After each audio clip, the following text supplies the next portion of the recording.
मेरा बहुत कम स्कोर आता था पहले जब मैं मॉक टेस्ट देता था। लगभग 130-40 तक मैं रहता था।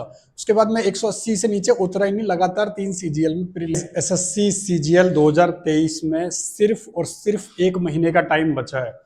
ये टाइम आपका बहुत इंपॉर्टेंट है, बहुत क्रूशियल है। इस 1 महीने में स्कोर आपका अगर 120-25 पर अटक गया है तो वो 150 तक भी आ सकता है। आप सही सुन रहे हो, वो स्कोर 150 तक भी आ सकता है। आप 1 महीने में कंसिस्टेंट अगर रहते हो 8-10 घंटे, क्योंकि अभी तक आपने जो भी पढ़ा है वो इतना मैटर नहीं करेगा जितना लास्ट मंथ और लास्ट के 15 डेज में जो आप इनपुट दोगे वो मैटर करेगा। तो अभी जो 1 महीना है उसमें आपको करना क्या है, 3 चीजें स्ट्रिक्टली फॉलो करनी है। पहला, रेगुलर मॉक टेस्ट देना ही देना है। आपको एक मॉक टेस्ट देना ही है और हो सके तो दो दो। इस पर अभी मैं पूरी डिटेल में चर्चा करूंगा, ठीक है। दूसरा, आपको प्रीवियस ईयर क्वेश्चंस इतने लगाने कॉन्सेप्ट रट जाना चाहिए लिटरली, ठीक है। प्रीवियस ईयर क्वेश्चंस अगर आप नहीं लगा रहे हो तो बहुत बड़ी मिस्टेक कर रहे हो। अगर आप टीचर्स के नोट्स पर या सिर्फ आप कोचिंग के मटेरियल पर अभी रिलाय कर रहे हो तो बहुत बड़ी गलती कर रहे हो। प्रीवियस ईयर क्वेश्चंस आप इतने लगा लो जितने 5 साल के आपको जहां से मिले, ठीक है। मतलब आप एक एक क्वेश्चन ऐसा हो जाना चाहिए कि आपके दिमाग में उसका आंसर पेपर में देखते ही आ जाना चाहिए। आपको ये पता होना चाहिए ये इसका मेथड है। तीसरा, आपको टेक्निक मॉक टेस्ट लगाने की वो इस वीडियो में डिस्कस करूंगा जिससे स्कोर बढ़ेगा ही बढ़ेगा, ठीक है। पहले प्रीवियस ईयर क्वेश्चंस देख लेते हैं जहां से आपको लगाने। तो वो बुक दिखा देता हूं जो अभी के हिसाब से ठीक लग रही है मुझे। तो गाइज ये जो बुक है, हाँ, ये जो आप अपनी स्क्रीन पर देखो यही वाली, इसमें 2023 तक के मार्च तक के पेपर है टीसीएस के। किरण पब्लिकेशन की बुक है। अभी दिखाता हूँ कंटेंट में। सॉल्व पेपर है 2020 सीजीएल टीयर 1, 2021, 2022 सारे टीसीएस वाले हैं और इनके सॉल्यूशन भी इस बुक में है। एक एक शिफ्ट का क्वेश्चन इसके अंदर मिलेगा, शिफ्ट वाइज। तो मतलब मोस्ट रिलेवेंट है क्योंकि इसमें आपको सारे के सारे एग्जाम कवर्ड है, चाहे सीपीओ का हो चाहे सीजीएल का हो, क्योंकि दिल्ली पुलिस वाला एग्जाम भी सीपीओ वाला एसएससी के टीसीएस वेंडर ही कंडक्ट करता है। तो इसमें आपको सारे प्रीवियस ईयर क्वेश्चन कंपाइल्ड मिल जाएंगे। अच्छी बात ये रहती है इसमें आप हाईलाइट कर सकते हो जो क्वेश्चन आपका नहीं हो रहा है तो उसको आप बाद में आके देख सकते हो। सारी शिफ्ट देख लो, लास्ट तक दिखा देता हूँ। जितने भी सीजीएल के पेपर हुए 2023 में टीयर 2 वो भी इसके अंदर है, मतलब 2022 वाले जो इस साल हुए हैं। सॉल्यूशन आपको दिखा देता हूँ। सॉल्यूशन भी बेस्ट है क्योंकि इसमें 2 टाइप के सॉल्यूशंस हैं। जो क्वेश्चन इजी मेथड से होते हैं इजी से, बाकी कॉन्सेप्ट से। गाइज इसी तरीके से इंग्लिश की आप ले सकते हो किरण पब्लिकेशन पीवाईक्यू, ऐसी रीजनिंग की इसमें सारे 2023 तक के पेपर है। इसी टाइप से जनरल स्टडीज जीके के लिए ले सकते। गाइज अब आपने ये बुक देख ली तो अब आगे चलते हैं। अब मैं डिस्कस करूंगा पहले मॉक टेस्ट की स्ट्रेटजी पर।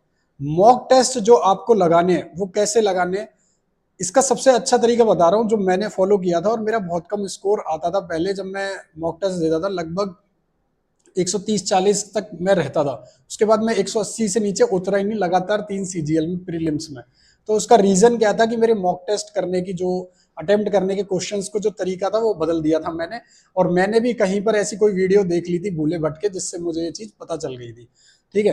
तो वो मॉक टेस्ट की जो स्ट्रेटजी है वो ये है कि आपको क्या करना है, पहले वो क्वेश्चन करने हैं आसान आसान जो आपको आते हैं। मतलब टोटल 100 क्वेश्चन हैं। आपको क्या करना है, जैसे रीजनिंग में आपने पहला सेक्शन उठाया तो आप क्वेश्चन कर रहे हो। सपोज पहले क्वेश्चन पर आप अटक गए और आपने उसको सोचा ये मैं सॉल्व करके ही आगे बढ़ूंगा। Here is the biggest mistake you will do, ठीक है। ये नहीं करनी है आपको, आपको उसे स्किप करना है। यानी स्किप मेथड आपको स्किप करना है, दूसरे पर आना है। वो भी नहीं हो रहा, स्किप करो। 2017 में आप यकीन नहीं करोगे, मेंस के मैथ्स के पेपर में लगातार 15 क्वेश्चन मैंने छोड़े थे और उसमें सिर्फ और सिर्फ मैंने 1-1.5 मिनट ही लगाया होगा। मैंने देखा नहीं आता, छोड़ दिया।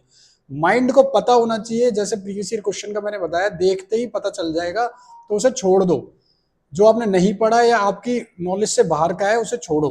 दूसरे पर आओ, तीसरे पर आओ, चौथे पर आओ। जब तक क्वेश्चन आपके लाइन से आपको ऐसा ना लगे कि इजी इजी हो रहे हैं तब तक आपको यही मेथड पर चिपके रहना है। सारे इजी क्वेश्चंस कर लो मेरे भाई, जितने भी आपको मिल रहे हैं ना। पहले रीजनिंग में, मैथ्स में जो जो सेक्शन आप कर रहे हो, जैसे मैं पहले अपनी बात करूं तो रीजनिंग करता था, फिर जीएस करता था, फिर इंग्लिश, फिर लास्ट में मैथ्स। तो मैं इजी इजी क्वेश्चंस पहले सारे कर लेता था। लगभग 100 में से मैं मान के चलता हूं कि मेरे 60 से लेकर 70 के बीच में इजी इजी क्वेश्चन हो जाते थे जितने पेपर में होते हैं। 60-70 क्वेश्चन आपके हो जाएंगे अगर आपकी प्रैक्टिस अभी तक ठीक है। 60, 65, 50 जितने भी आपके हो रहे हैं फर्स्ट गो में इजी निपटा दो सारे। लगभग आपको देखोगे 30 से 35 मिनट आपको लग जाएंगे। ऐसा मत करो कि मैं रीजनिंग ही जो कर रहा हूँ वो मेरी 17 मिनट ले रही है और क्वेश्चन नहीं हो रहे, ये मत करो। अगर करना भी है ये तो फिर रीजनिंग में अगर सेक्शन पकड़ा है तो उसके अंदर ये वाला मेथड लगाओ। पहले रीजनिंग में इजी इजी कर लो, बेशक उसके बाद दोबारा आ जाना। यानी पहले 10 मिनट में 50 में से 35 इजी इजी निपटा दो, फिर अगले सेक्शन पे चले जाओ, फिर उससे अगले पर चले जाओ। इंग्लिश और जीएस में आता है तो आता है, नहीं आता नहीं आता, कोई कंफ्यूजन नहीं। जीएस 5 से 6 मिनट में हटा दो, इंग्लिश 10 मिनट में हटा दो, 15 मिनट में दोनों खत्म। रीजनिंग 20 मिनट मैक्सिमम आप ले सकते हो और मैथ्स 25 मिनट। इसमें आपको यही तरीका करना है जो मैं बता रहा हूँ, आपको क्वेश्चन छोड़ना है।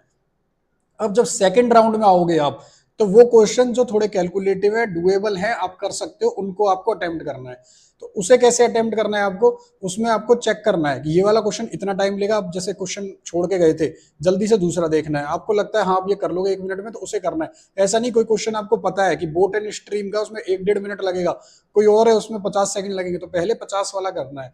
ये आपको ध्यान में रखना है, दिमाग में रखना है मैथ्स और रीजनिंग में, ठीक है। फिर आपको थर्ड राउंड में जब आपके 4-5 मिनट बचेंगे और मेरे हिसाब से 4-5 क्वेश्चन बचेंगे, उनको छेड़ना है। उनमें से वो क्वेश्चन जिसका पोटेंशियल आपके माइंड में सेट है और जिसे आप अच्छे से कर सकते हो, तो वो क्वेश्चन देख लेना, चाहे कितना लंबा हो, 1-2 क्वेश्चन वो हो जाएंगे, 5 में से इतना बहुत है।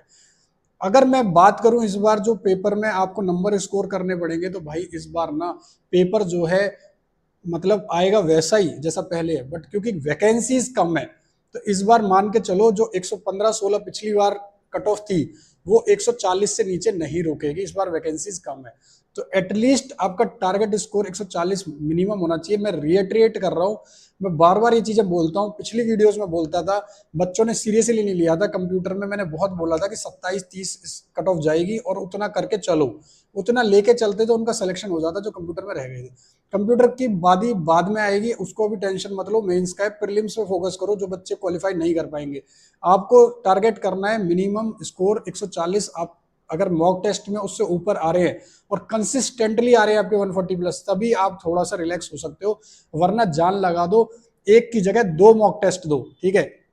ये टाइम उसी का है, साथ साथ सिलेबस बचा हुआ थोड़ा बहुत तो उसको भी लेके चलो, पर अब मॉक टेस्ट देते रहो, सिलेबस हुआ या नहीं हुआ इससे मत दिमाग में आने दो, क्योंकि बहुत कम टाइम बचा है।